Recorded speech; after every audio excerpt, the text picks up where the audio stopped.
Hello friends, कैसे हैं आप सब लोग। मैं शिवांजलि और हम स्टार्ट करने वाले हैं chapter 1 NISM series 15 research analyst का। और अब वो रहेगा introduction to research analyst profession, जिसमें हम टॉपिक्स कवर करने वाले हैं। रिसर्च एनालिस्ट का role, primary responsibilities, basic principle of interaction with companies and client और इम्पोर्टेंट क्वालिटीज़ जो एक रिसर्च एनालिस्ट में होनी चाहिए। सो स्टार्ट करते हैं फर्स्ट टॉपिक से, रोल ऑफ रिसर्च एनालिस्ट। यह बहुत अच्छे एग्जाम्पल के साथ समझाया गया है। जैसे अगर हम कोई आईफोन परचेस करते हैं या फिर कोई एंड्रॉयड परचेस करते हैं, तो वहाँ एक हम कंपेयर करते हैं अदर कंपनीज़ के साथ, उनके फीचर्स के साथ कि हमें किस प्राइस पे कितनी क्वालिटीज़, कैसे फीचर्स मिल रहे हैं। Then only we are. तो वैसे ही अगर हम किसी कंपनी को सिलेक्ट करते हैं, किसी कंपनी में इन्वेस्ट करना चाहते हैं, तो उसकी भी एक एनालिसिस होना ज़रूरी है। सो ये एक रिसर्च प्लस एनालिसिस करके हम जो एक इन्फॉर्म्ड डिसीजन बनाते हैं, वही काम होता है रिसर्च एनालिस्ट का। रिसर्च करना, एनालिसिस गैदर करना, रिसर्च डेटा कलेक्ट करना सभी, और देन उस डेटा को कलेक्ट करके एनालाइज करके एक इन्फॉर्म्ड डिसीजन लेना। सो रिसर्च कहाँ से की जाती है? ट्रस्टेड साइट्स पे से, जैसे RBI रिपोर्ट्स में से, IMF डेटा अवेलेबल होता है, कंपनीज़ की एनुअल रिपोर्ट अवेलेबल होती है। इन सब इंफॉर्मेशन को गैदर किया जाता है, दैन इसमें एनालाइज किया जाता है to take informed decision. Data collection में economic data, industry, company data भी देखा जाता है। इकोनॉमिक डेटा में मैक्रो और मैक्रो फैक्टर्स देखे जाते हैं कंपनीज़ के, किसी भी सेक्टर के। इंडस्ट्री में सेक्टर एनालिसिस किया जाता है, जैसे इंडस्ट्री जनरल और पब्लिकेशन से सेक्टर्स की जानकारी निकाली जाती है। कंपनी एनालिसिस में एनुअल रिपोर्ट्स पढ़े जाते हैं, कंपनी के फैक्ट्रीज़ में विजिट किया जाता है, कंपनी मैनेजमेंट से मिला जाता है। ये सब एक होता है, डेटा कलेक्ट किया जाता है, देन पूरा डेटा गैदर करके एक इन्फॉर्म्ड डिसीजन लिया जाता है उस बेस्ड पे। रिसर्च में क्वालिटेटिव और क्वांटिटेटिव एनालिसिस दोनों ही आएगा, जिसमें जैसे कि क्वालिटेटिव की बात करें तो हम ये डिसीजन लेना होता है कि किसी भी स्टॉक को बाय करना है, होल्ड करना है या फिर सेल करना चाहिए। ये डिसीजन लेने में क्वालिटेटिव एनालिसिस बहुत हेल्पफुल रहता है। अब यहाँ एनालिस्ट के टाइप दिए गए हैं, जिसमें 3 टाइप्स दिए गए हैं। फर्स्ट है sell side, second by side analyst और थर्ड है इंडिपेंडेंट एनालिस्ट। अब इनके काम भी है अलग अलग, बट इस पे से क्वेश्चन आता है mostly. Sell side analyst, mostly लोगों को यहाँ कन्फ्यूजन होता है जो सेल डिसीजन देते हैं, बट ऐसा बिल्कुल नहीं है। जो सेल साइड एनालिस्ट होते हैं वो ब्रोकिंग फर्म्स के लिए काम करते हैं और पब्लिक के लिए रिसर्च रिपोर्ट निकालते हैं। और जो बाय साइड एनालिस्ट होते हैं ये म्यूचुअल फंड या हेज फंड, पेंशन फंड्स के लिए काम करते हैं। इनके रिपोर्ट सिर्फ इनके अपने कंपनीज़ के लिए इंटरनल यूज़ के लिए होती हैं, पब्लिकली अवेलेबल नहीं होती है बाय साइड रिसर्च एनालिस्ट की research reports. It's a very big difference between sell side and by side analyst. Independent analyst की बात करें तो ये किसी बड़ी फर्म से जुड़े नहीं होते हैं, बल्कि ये अपनी रिसर्च सब्सक्रिप्शन बेसिस पर बेचते हैं। हमारा फर्स्ट चैप्टर का सेकेंड टॉपिक है primary responsibilities of research analyst.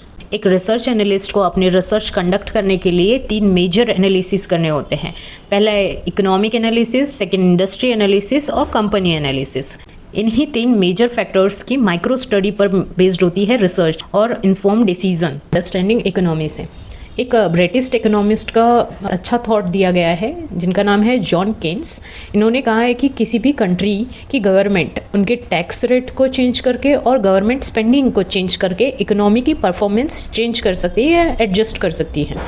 So economic analysis में कुछ मेजर फैक्टर्स है जो एक रिसर्च एनालिस्ट को अपनी रिसर्च में हमेशा कंसीडर करने पड़ते हैं, like national income rate, inflation rate, interest rate और अनएम्प्लॉयमेंट रेट लेवल पर एनालाइज किए जाते हैं। लाइक और भी फैक्टर्स है, like physical and monetary policies का इम्पैक्ट हमारे इकोनॉमी पर भी पड़ता है, मोस्टली पड़ता है। और जब भी आप एक चीज़ ऑब्जर्व करते हो शायद कि जब भी मॉनेटरी पॉलिसी का डेटा आता है या फिजिकल पॉलिसी का डेटा आता है, तब मेजरली हमारा जो इंडियन मार्केट है बहुत हाई वॉलेटिलिटी शो करता है। उस टाइम ड्यूरिंग मार्केट आवर्स आता है कोई पॉलिसी, तो उस टाइम एक निफ्टी जो 100-200 पॉइंट्स की मूवमेंट देती है, वो 500 पॉइंट्स की मूवमेंट दे देती है with in a minutes. Flow from foreign direct investments, FDI and FPM, foreign portfolio investors. इसके इस टॉपिक के बेस्ड भी एक क्वेश्चन आता है, जिसे हम 5th चैप्टर में डीपली कवर करेंगे, इसके डिफरेंस के बारे में भी समझेंगे। नेक्स्ट है सेविंग एंड इन्वेस्टमेंट पैटर्न्स की किन कंट्रीज़ में लोग कैसे इन्वेस्टमेंट करना पसंद करते हैं। Global factors that impact the GDP growth based on export and import transaction. Okay, तो ये कुछ फैक्टर्स है जो इकोनॉमिक एनालिसिस में कंसीडर किए जाते हैं while studying the economy. Next है अंडरस्टैंडिंग इंडस्ट्री। सेक्टर, हर इंडस्ट्री के अपने चैलेंजेस होते हैं। एक रिसर्च एनालिस्ट को समझना होता है कि उस इंडस्ट्री का रेगुलेटरी इन्वायरमेंट कैसा है, वहाँ कितने कॉम्पिटिटर्स है और डिमांड और सप्लाई का क्या खेल चल रहा है। बेसिकली ये चैप्टर 6 चैप्टर में कवर किया गया है ये टॉपिक इन डिटेल। वो इंडस्ट्री एनालिसिस बेस्ड ही चैप्टर है, सो इस टॉपिक को हम वहाँ कवर करेंगे डीपली। नेक्स्ट है अंडरस्टैंडिंग कंपनीज। जैसे राहुल डेविड और वीरेंद्र सहवाग दोनों बड़े प्लेयर्स हैं पर उनके खेलने का स्टाइल अलग है। वैसे ही एक इंडस्ट्री की दो कंपनीज बिल्कुल अलग हो सकती हैं। एनालिस्ट इसे दो तरह से देखते हैं, जैसे फर्स्ट क्वालिटेटिव एनालिसिस और सेकंड क्वांटिटेटिव एनालिसिस बेस्ड होता है। क्वालिटेटिव एनालिसिस बेसिस में कंपनी के मैनेजमेंट की कैपेबिलिटीज़, उनका बिजनेस मॉडल कितना मजबूत है और उनका ब्रांड पावर कैसा है। Quantitative analysis totally number based होता है। इसमें analyst balance sheet, profit and loss statement और कैश फ्लो जैसे नंबर्स को चेक करते हैं। हमारा फोर्थ पॉइंट है basic principles of interaction with companies and client. सो हम एक रिसर्च एनालिस्ट सिर्फ रिसर्च अपनी एनालिसिस में न्यूमेरिकल डेटा ही कलेक्ट नहीं करता है, बट रिश्तों और एथिक्स को भी मेंटेन करने के लिए कुछ रूल्स फॉलो करने होते हैं जिसे हम समझते हैं।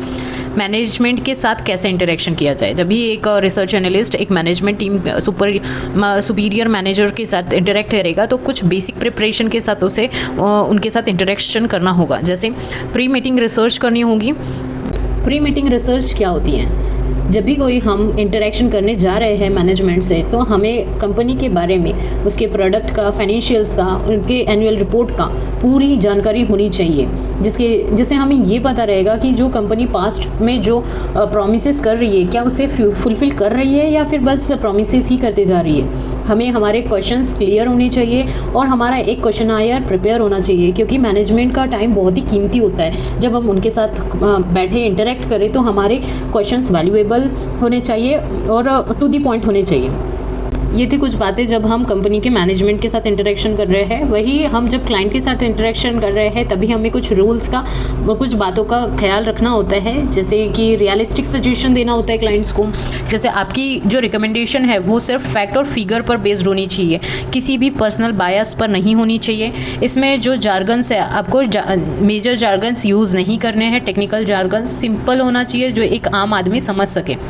इसमें एक कॉन्फ्लिक्ट ऑफ इंटरेस्ट भी इंपॉर्टेंट पॉइंट दिया गया है, जिसमें जैसे कि अगर आपने खुद उस स्टॉक में अपना पैसा लगाया है या फिर आपका कोई फ़ायदा जुड़ा है उस स्टॉक से रिलेटेड, तो क्लाइंट को इस बारे में पहले से ही बता दो, क्योंकि ट्रांसपेरेंसी ही आपकी रेपुटेशन बनाती है। लास्ट हमारे फोर्थ पॉइंट में दिया है important qualities of research analyst, जिसमें कुछ क्वालिटीज़ बताई गई है, जैसे नंबर्स के साथ दोस्ती, गुड विथ नंबर्स, को नंबर्स को डिकोड करना आना चाहिए। जैसे आपको अलग अलग फाइनेंशियल फैक्टर्स के बीच का इंटर रिलेशनशिप समझना आना चाहिए। अगर इन्फ्लेशन बढ़ता है तो कंपनी के प्रॉफिट पर क्या असर पड़ेगा, इन सब फैक्टर्स को एनालाइज करना आना चाहिए। नेक्स्ट क्वालिटी है एनालिटिकल माइंडसेट। इसमें आपका एक्सेल का नॉलेज अच्छा होना चाहिए, एनालिटिकल टूल्स का यूज़ आना चाहिए, आपको इंक्वायरिंग माइंड होना चाहिए। आपका एक क्वेश्चनिंग माइंड होता है ना कि हाँ ये ऐसा क्यों है, प्रॉफिट क्यों बढ़ रहा है, कम हो रहा है, इसमें कौन सा फैक्टर इम्पेक्ट कर रहा है कंपनी के ग्रोथ के लिए, ये होता है एनालिटिकल माइंडसेट। इन सब में आपका थोड़ा एक अच्छा बेस होना चाहिए। थर्ड क्वालिटी है financial literacy and reading habit. आपको ऑब्वियसली रीडिंग तो बहुत करनी होती है, जो भी इकोनॉमिक डेटा पे है, इंडस्ट्री डेटा पे है, सब कुछ फैक्टर्स आपको जानने होते हैं जो इम्पैक्ट करते हैं, और ये आप जैसे कंटिन्यूस बेसिस पे समझते हैं तो आपको क्लियर होते जाते हैं कि हमें किन फैक्टर्स को मेजरली फोकस करना है। इसमें फाइनेंशियल कॉन्सेप्ट जो आपके टिप ऑफ द टंग होने चाहिए, जैसे पी रेशियो क्या होता है, debt ratio, return on equity क्या होता है, एक्सेट्रा, ये बहुत ही क्लियर होने चाहिए। फाइनेंशियल स्टेटमेंट, एनुअल रिपोर्ट, इस किस चीज़ का क्या मतलब होता है, कौन सा फैक्टर कितना इम्पैक्ट कर रहा है, ये सब क्लियर होना चाहिए। अब नेक्स्ट क्वालिटी यहाँ मेंशन है communication and attention to details. देखिए आपने एक अच्छी रिपोर्ट तो बना ली है, बट उसे प्रेजेंट करना भी आना चाहिए। ओके, अगर आप उसे प्रॉपरली प्रेजेंट नहीं कर पा रहे हैं, उसमें जो क्वेश्चंस पूछे जा रहे हैं उसे आंसर नहीं कर पा रहे, तो बेस्ट है आपका रिसर्च रिपोर्ट बनाना, क्योंकि आपने बनाई है तो आपको एक्सप्लेन करना आना चाहिए। सो फ्रेंड्स, ये था हमारा introduction to research analyst profession chapter 1 NISM series 15 research analyst. तो गाइस, प्रैक्टिस के लिए MCQ क्वेश्चंस की PDF डिस्क्रिप्शन बॉक्स में मेंशन की गई है, so you can go through it. इस चैप्टर में आपको कोई भी डाउट आता है, कोई भी क्वेश्चन आता है, प्लीज़ हमें कमेंट कीजिए, हम ट्राई करेंगे उसे आंसर करने का।